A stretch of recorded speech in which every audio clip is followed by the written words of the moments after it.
네, 글로벌 투자에 관한 유용한 정보를 전해드리는 시간입니다. 이 시간 도움 말씀에 유한타증권 글로벌 인베스트먼트 본부의 유동원 본부장 자리해 주셨습니다. 안녕하십니까? 안녕하세요.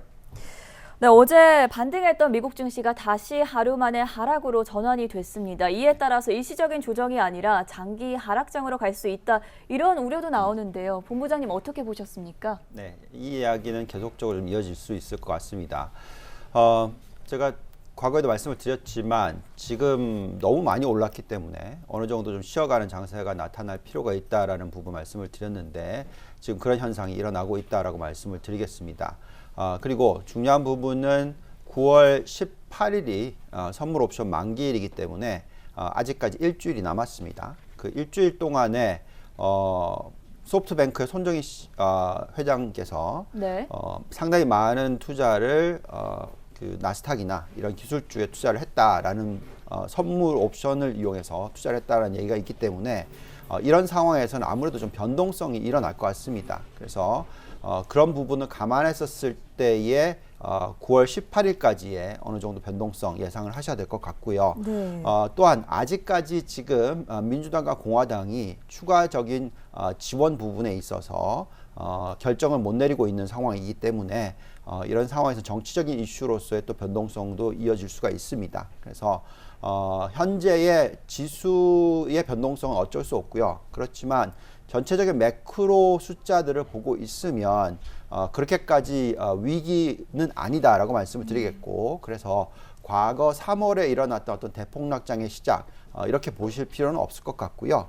다만 변동성이 있기 때문에 충분히 저가 분할 매수를 하시는데 그 분할 매수 자체를 너무 빠르게 하지 마시고 네. 9월 18일에 선물 옵션 만기일까지는 좀 이어가면서 천천히 하실 필요는 있다라고 말씀드리겠습니다. 이런 시점에서 글로벌 투자 포트폴리오를 재점검할 필요가 있겠는데요. 중국 투자 비중이 조정이 필요하다, 이런 시점이라면서요? 네. 자, 중국에 대해서 우리가 추천해 오던 내용을 좀 한번 다시 짚어보겠습니다. 과거에 2018년 10월 달이죠. 네. 그때부터 중국에 대해서 굉장히 적극적인 매수를 해야 된다라는 말씀을 드렸었고요. 그리고 큰 폭의 반등이 일어나고 나서 그 다음 해인 4월 달쯤에 이 조정이 일어날 수도 있다라는 부분, 그 이유는 아무래도 미국과 중국 간의 어떤 무역전쟁 이슈가 계속적으로 이어졌기 때문에 그렇다라고 말씀을 드렸었고요. 또 그리고 다시 그 해에 8월, 9월 달쯤 됐었을 때 다시 비중을 늘려야 된다라는 얘기를 또 해드렸습니다. 그 이유는 미중 무역전쟁이 이어지고 있지만 중국이 정말 잘 버티고 있고 펀더멘탈이 괜찮다라는 얘기를 해드렸었고요. 그래서 중국의 비중으로 놓고 말씀을 드리자면 시가총액 대비해서 중국의 시가총액은 전 세계에서 약 한 10%가 좀 넘습니다. 그래서 네. 적극적인 투자라는 것은 그거의 2배, 그러니까 한 20% 정도를 중국에 투자를 하는 것이고요.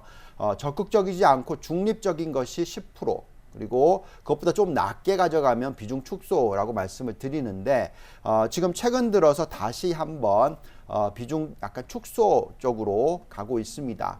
즉 10% 미만의 중국 비중을 가져가야 된다라고 말씀드리고 있고요. 실질적으로 저희 포트폴리오 상에서는 한 5% 내지 7% 정도만 들고 가고 있다라고 말씀을 드리겠습니다.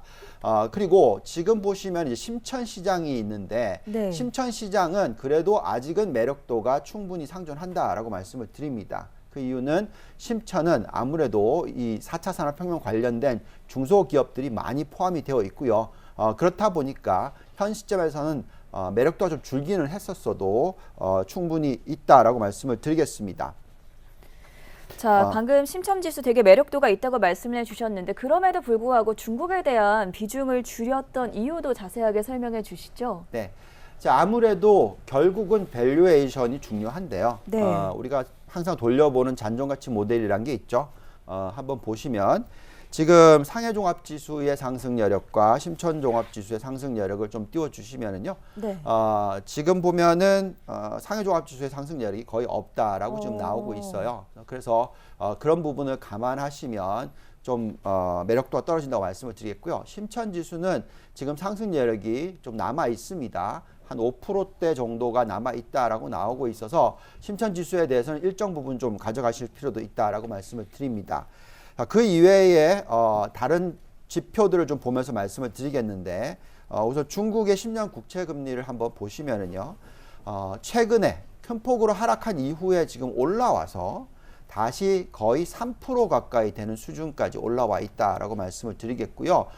이 정도의 높은 금리라면 약간의 매력도가 떨어질 수밖에 없다라는 말씀을 드리고 있습니다. 또한 지금 중국의 이 전체적인 위안화 환율 추이를 보시더라도 네. 환율이 계속적으로 절상이 되어야지 중국 내수주의 매력도가 높아진다라고 말씀을 드리겠는데 네. 자, 그런 부분들이 지금 안타깝게도 많이 줄었다라고 말씀을 드리겠고 지금 환율 자체가 추가적으로 떨어지기보다는 옆으로 좀 횡보하는 그런 추세가 나타날 것 같다라고 말씀을 드리고 있습니다. 그래서 자, 이런 부분들을 감안했다면 이 현재의 중국 시장은 빠진다라기보다는요. 좀 옆으로 횡보할 것 같다라는 생각이 들고요. 네. 실질적으로 좀 최근에 중국 증시는 좀 조정이 제법 있었고 앞으로의 수익률이 그렇게 높지는 못할 것 같다라는 얘기를 해드리고 있고요. 또 가장 중요한 부분은 아무래도 이제 달러 지수의 움직임이 중요할 것 같습니다. 달러 지수 추이까지 확인을 해볼 수가 있었는데 달러도 향후에 박스권 움직임 보일 거라고 보시는 겁니까? 네. 자, 우리가 신흥국 투자에 있어서 지금 어디에 우리가 투자를 해야 되느냐 하는 부분에 있어서 네. 왜 지금 달러가 중요하냐면요. 달러 추이가 전체적으로 평가절하되는 시기에는 신흥국 쪽으로의 자금이 흘러 들어갈 수가 있습니다. 그런데 최근 들어서 보시면은 달러가 추가적으로 크게 절하되기보다는 옆으로 횡보하는 구간이 나타나고 있고요. 자, 그렇다 보니까 신흥국 시장 투자의 비중 자체를 너무 높게 가져갈 필요는 없다라고 말씀을 드립니다. 그래서 결국은 펀더멘탈 위주의 투자가 중요하다라고 말씀을 드리고 있고요.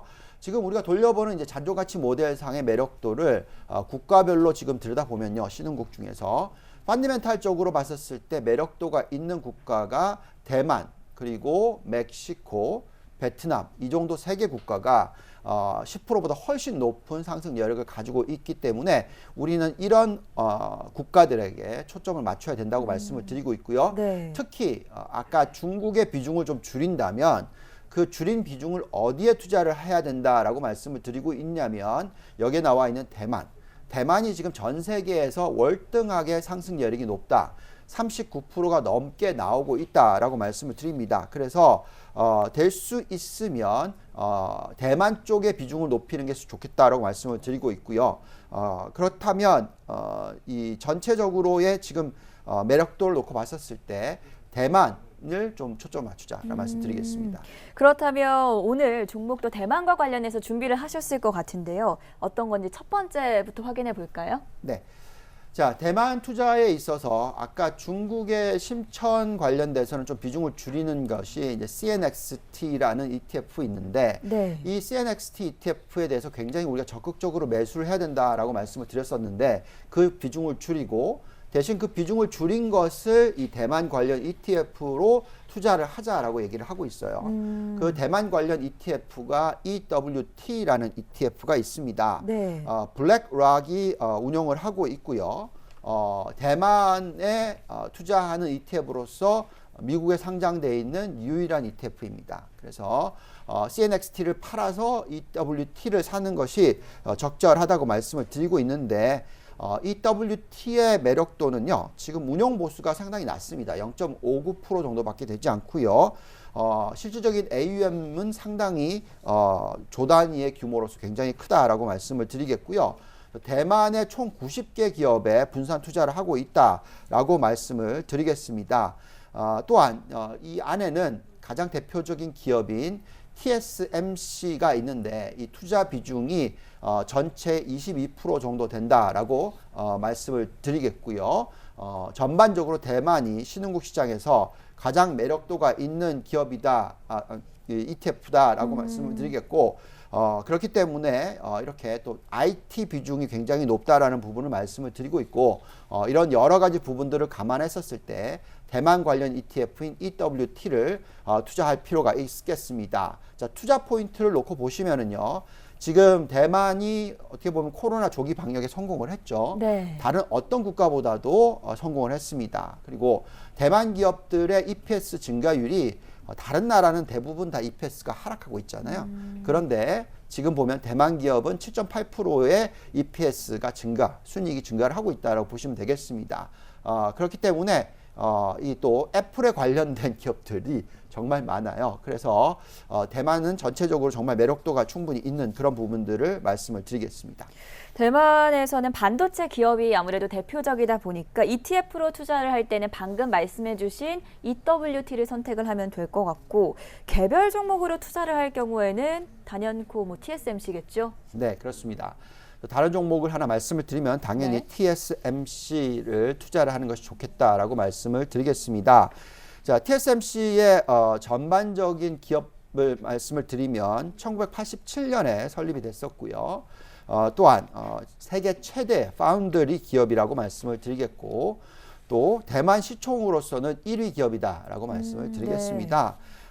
또 이 기업에 대한 투자 포인트를 보시면은 필라델피아 반도체 지수 내에서 시총으로 1등이죠. 그래서 우리가 만약에 속스를 투자한다 그러면 대만 TSMC 비중이 제일 높다라고 말씀을 드리겠고 또 지금 이 실적으로 놓고 보면 전년 대비해서 20% 이상의 실적 상장 가이던스가 지금 제시되고 있습니다. 그러니까 상대적으로 굉장히 매력도가 있다라는 부분이고요. 네. 또 미국향 매출 비중이 전체의 약 60%나 되고요. 그만큼 미국에 대한 의존도가 높다라고 말씀을 드리겠습니다. 여기에 또 칩 수요 증가 부분이 계속적으로 수혜를 입을 수 있다라는 부분까지도 말씀을 드리면 그만큼 상대적인 매력도가 상당히 높다라고 말씀을 드릴 수 있을 것 같습니다. 그럼 TSMC의 사업별 구성 비중과 실적 전망은 어떻게 나오고 있습니까? 네. 자, 들여다보면 결국 세미컨덕터 칩스 관련된 부분의 비중이 상당히 높고요. 네. 또 그 이외에 세미컨덕터 관련된 디바이스 이퀴먼트 쪽이 다른 비중을 가지고 옵니다. 중요한 것은 매출 증가가 계속적으로 이어지고 있다라고 말씀을 드리겠고 네. 특히 영업 마진율이 40% 가까이 된다는 것은 상당히 고무적이다고 말씀을 드리겠고 지금 현재 반도체 시장 중에서 반도체 파운드리 쪽은 정말로 매력이 있습니다. 네. 그만큼 우리가 데이터 센터라든지 여러 가지 부분들을 감안했었을 때 지금 충분히 그런 매력도가 있기 때문에 우리는 TSMC에 대한 관심 가져볼 필요가 있다라고 말씀을 드립니다. 상승 여력까지 마지막으로 체크해 볼까요? 네, 그러시죠.